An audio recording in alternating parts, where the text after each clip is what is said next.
Hickok45.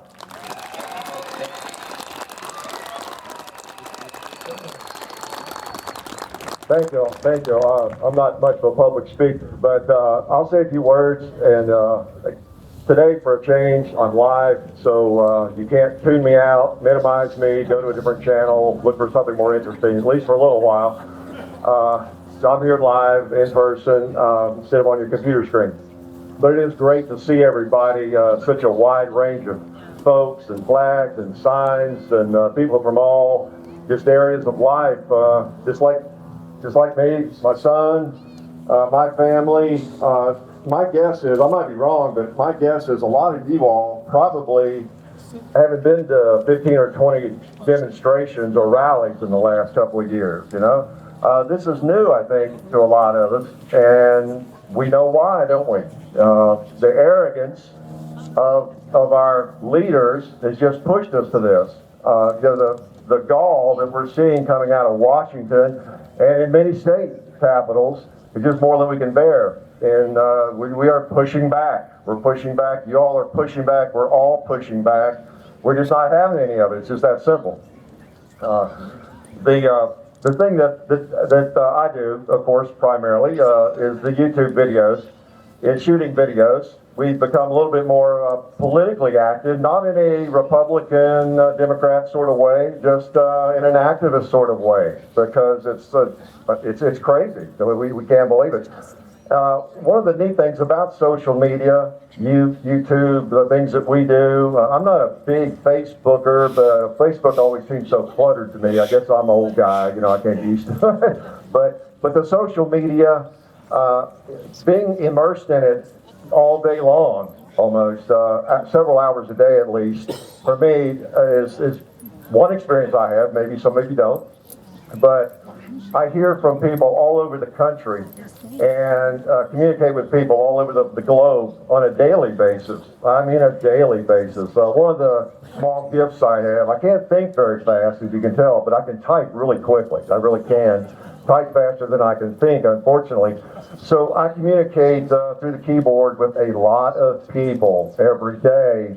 And it's just phenomenal to see what's going on around the world and around the country and hear what's going on. As been pointed out already, we're all so connected now. It's a great thing. There's a negative side to it, of course, but it's a great thing. That we all, just knowing about this today, you know, hardly anybody probably is here because someone called them on the telephone. You know, we just know about things now. We know everything that's going on. And it's a phenomenal tool, and my son and I are trying to use it for positive purposes to support the Constitution, and as many other YouTubers are as well, social media users. It's just a phenomenal thing. It's just unbelievable, really. And what's so interesting to me is just the casual conversations I'll have. Someone from Austria, somebody from Germany, somebody from Australia, maybe in a matter of a couple of minutes I'll communicate with. They'll ask about a firearm. You know, so just through the matter of the day's business, I do that, don't even think anything about it. And it's sad, though, sometimes when I think about it, because they'll ask me about a firearm, say, Hickok, I'm going to try to get a Glock 17. I get my pistol license in about 6 months, maybe, if I'm lucky.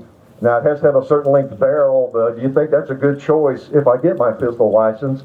And something I ought to consider, you know, all those kinds of questions, you know, and I get it all mixed up in which countries require what almost, but I have to sit back and remind myself, I'm reminded every day of how fortunate we are to have a Second Amendment, and we definitely don't want to lose it because they are warning us every day. I get messages, hey, make sure you're continuing to fight the good fight because you don't want to end up like we are, because once they're lost, it's really hard to get back, you know, whether it's the Australians or it's from the UK, and we can name lots of other countries. You know, ironically, I'll get a message from somebody who just lives right down the street from, maybe in Germany, from the H&K plant, or somewhere where they make SIGs or Glocks or anywhere else in Austria. And then, boy, it must be fun to be able to shoot a Glock or own an H&K. I can't even buy one. I live right down the street from the plant, you know. So we are really, really fortunate, and the world it's just gotten to be a kind of a crazy place in this country lately. And, you know, the arrogance This is what keeps coming back to me. You know, how did this happen so suddenly? It seems, doesn't it? Yeah, I wonder what my dad would think. You know, I lost him about 19 years ago, and he would take us shooting down by the creek. I lived in a rural area of Kentucky, part of my childhood, and he would buy us 22 pistols and rifles and take us down to the creek for target shooting, my son, my brothers, and I, and just enjoy that aspect of life on the farm and growing up. And of course, he was a World War II vet. He was in Normandy, right in the thick of it. And you know, I just wonder, you know, if he were alive today, watching the news, you know, how in the world would he react to this? It's just that greatest generation did so much for us, and look well, I say what's happening to it, what we are preventing from happening to it, but it's just sad that that we're at this point, right? So I don't know. I don't understand what's happening to people in a lot of ways. It seems to me there's a little bit of a lack of that individual or that independent spirit that greatest generation had. You know, you don't see that a lot. You don't see people just really refusing to take anymore as much as you used to, or the independent thinking, critical thinking. I wonder if we've lost the critical thinking skills sometimes. You know, people, they just kind of go along, you know, watch their sitcoms and whatever they see on the news, and vote for whoever's the prettiest, whoever speaks the smoothest, and goes on and just accepts things. I think that's something we've got to look at. We've got to get people thinking critically and looking at the Constitution, thinking about the history of this country, because so many people don't even know it. You all see the man on the street interviews, you know, and they're laughable, aren't they? I mean, they're funny, but then on the other side, they're not funny. People can't even tell you who their governor is. They can't even tell you who the president is, or who the mayor of their city is. They're just totally unplugged from the system. And of course, that's not the case here. We are plugged in, and we just got to get people plugged back in. And it's not just the Second Amendment. It's everything. The First Amendment, and the thing about freedom. And I try to emphasize to my students. I still teach for a little bit longer. You know, freedom is not neat. It's messy. It's never perfect. There's no perfect system. The First Amendment, whether it's the First Amendment or the Second Amendment, there's people. There could be people marching right here today with white hoods on, couldn't they? The KKK could, I guess, get a permit. They could be marching right here, and that would be very offensive. It'd be obnoxious, but they'd be enjoying their First Amendment rights. We look on the internet, we see some of the crazy stuff out there. You try to keep away from your kids, and you're tempted to think, we don't need that. Let's censor everything like that. You know, well, same old thing. It's difficult to have a First Amendment just part way. Difficult to have a Second Amendment just halfway too. You know, so freedom is a little bit messy, but I'll take it over the alternative, won't you? Yeah.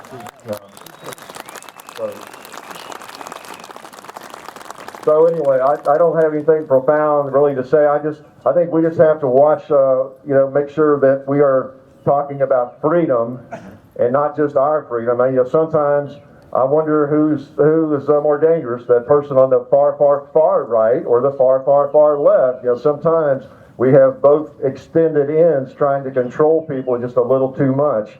So my fight's for freedom, and that's where I come down every time. That's just the way I am. But the guns, we are the first responders.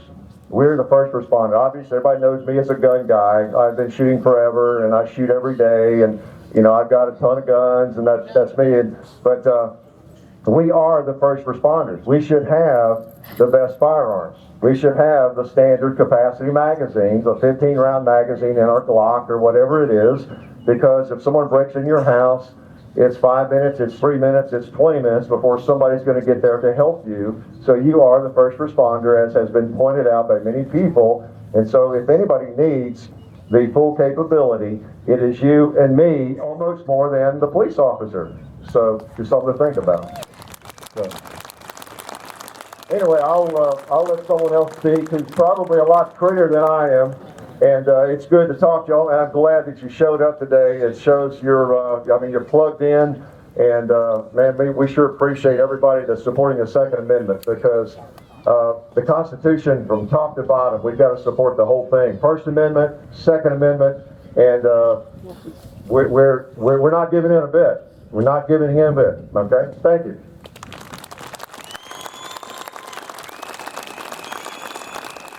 Hickok45.